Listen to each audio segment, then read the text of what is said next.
All right, let's dive right into an explainer of a 50-year-old geographic mystery that sits right at the collision of abstract math and physical reality. We are going to explore something called the Coastline Paradox, but we're looking at it through a brand new lens that fundamentally changes how we understand our physical world. Now, it seems like an incredibly simple question, doesn't it? You'd think you could just answer it with a map and a piece of string. But surprisingly, this exact question is a problem that has completely baffled cartographers, mathematicians, and scientists for decades.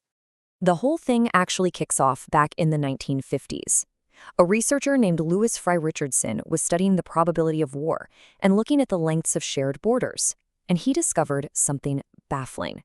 Spain and Portugal completely disagreed on the length of their shared border. Spain reported it was 1,214 kilometers, while Portugal insisted it was only 987 kilometers. It's the exact same piece of land, so why the massive discrepancy? Well, it was simply because their geographers used different-sized measuring rulers. Today, we're going to unravel this paradox step by step.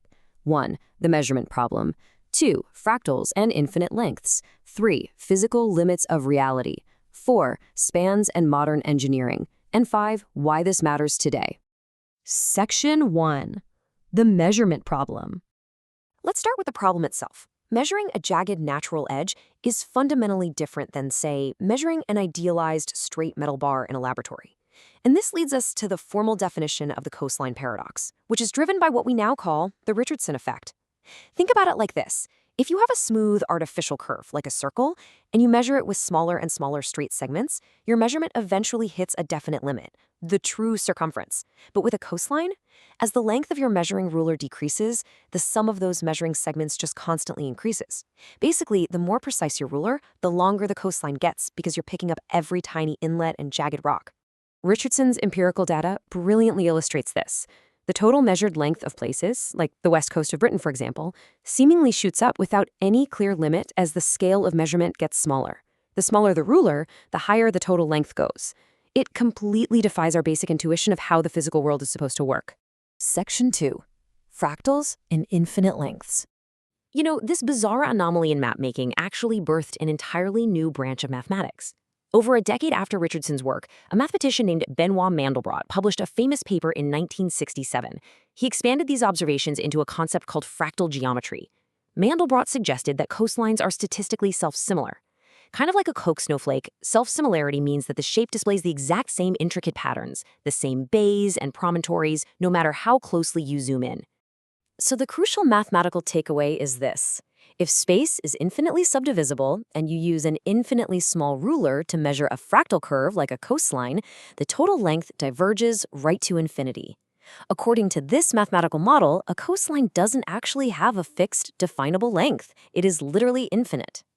Which brings us to Section 3, physical limits of reality. But we have to ask, is this actually true in the real world? Well, a fascinating 2022 paper by researchers Gerard, MacNamara, and Guilherme Vieira de Silva introduces a new perspective, and it actually refutes this infinite math by bringing us back to the strict laws of physics. They argue that the coastline paradox is what philosophers call a falsidical paradox. That means it appears false, and it actually is false.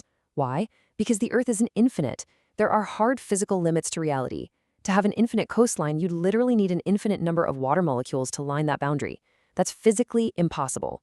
Plus, any real measurement is limited by the minimum size of our sensor pixels and the time it takes to measure the coast before the tide completely changes its shape. To really visualize why coastlines aren't just infinite fractals, think about the Giant's Causeway in Northern Ireland. If it were a true mathematical fractal, it would look the exact same at every zoom level. But it doesn't. At a 4-kilometer scale, it's a broad convex curve. Zoom in to 400 meters, it's a scalloped shape. Zoom all the way into 40 meters, and suddenly it's linear, angular hexagonal basalt columns. Real coastlines are not mathematically self-similar. They have distinct shapes depending on the scale you view them at, and they're created by entirely different physical forces. We can actually see this physical limit in action right here on Isla Culebra in Puerto Rico. When engineers measure this stretch of beach with finer and finer resolutions, going from a 200-meter ruler down to a 1-meter ruler, they hit an unavoidable physical limit of diminishing returns. The measured length eventually curves and flattens out, rather than rocketing up into infinity. so the length doesn't shoot to infinity. Instead, at a 1-meter measuring scale on that specific beach, the length stabilizes perfectly at exactly 250 meters. The infinite math stops and physical reality totally takes over. Section 4. Spans in modern engineering. So, if coastlines aren't infinite, how do cartographers and coastal engineers calculate these complex shapes objectively today? Modern engineers use an incredibly practical concept called a span. Instead of trying to measure every single grain of sand with some arbitrary microscopic ruler, they imagine wrapping a tightrope around the outermost, salient points of the land. It acts as an objective, geometric limit that ignores all the extreme, deep concavities of the bays and inlets. These spans, along with legal offsets, give us highly practical, finite boundaries.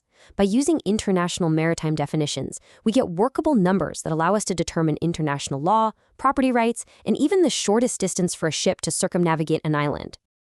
Now, you might be wondering at this point, with all these complex, shifting tides, arbitrary human definitions, and varying pixel sizes, can human measurements of a massive, natural object ever truly converge and agree?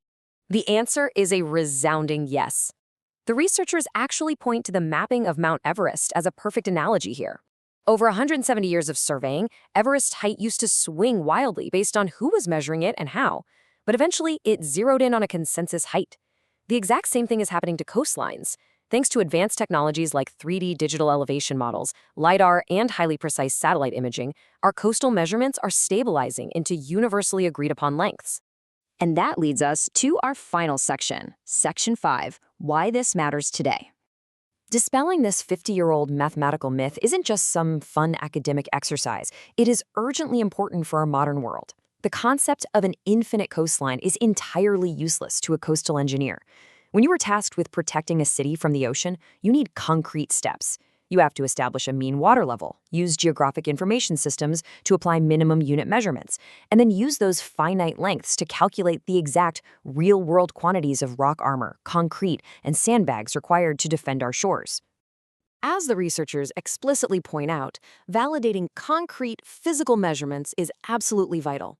The theoretical idea that coastlines are somehow unmeasurable could needlessly confuse the very planners and local communities who are living right on the front line of climate change and rising sea levels.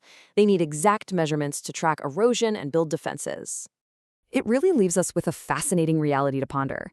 Abstract math might playfully suggest that the edge of our world is infinite. But when the sea levels rise and the storms roll in, the limits of the physical world are exactly what we must measure to survive. The coastline paradox is a beautiful mathematical concept, but the true length of the coast is incredibly real, highly finite, and more important now than ever before.